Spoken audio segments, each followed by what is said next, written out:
is that because she was armed with tireless persistence, Mrs. Townsend's efforts resulted in the passage of Chapter 837 of the Law of 1896, which authorized the city to entrust the house to the National Society of Colonial Dames in the state of New York. The undertaking of the operation of a museum house to be open daily year-round created a new realm of public service for the New York Dames and established a model which would be copied in future decades by state societies throughout the country. And Americans take for granted the democracy as we know it today, and it was not easily established or swiftly done as an independent nation. But this is the story we think we know, but it's really not the history. And a great nation, like a great individual, is not defined solely by its birth, but by its ability to rise above confusion, doubt, and danger, ascending to a higher place.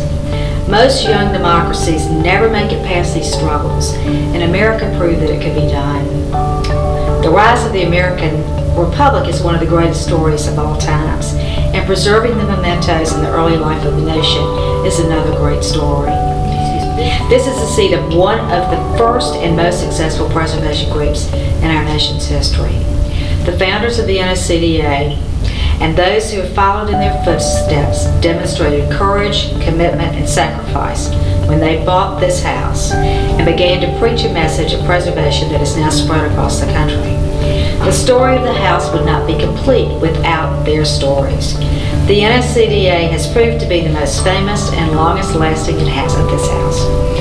For preservation to survive and expand in our country, it must, like a young republic, have a committed army, a clear mission, and a place to call home.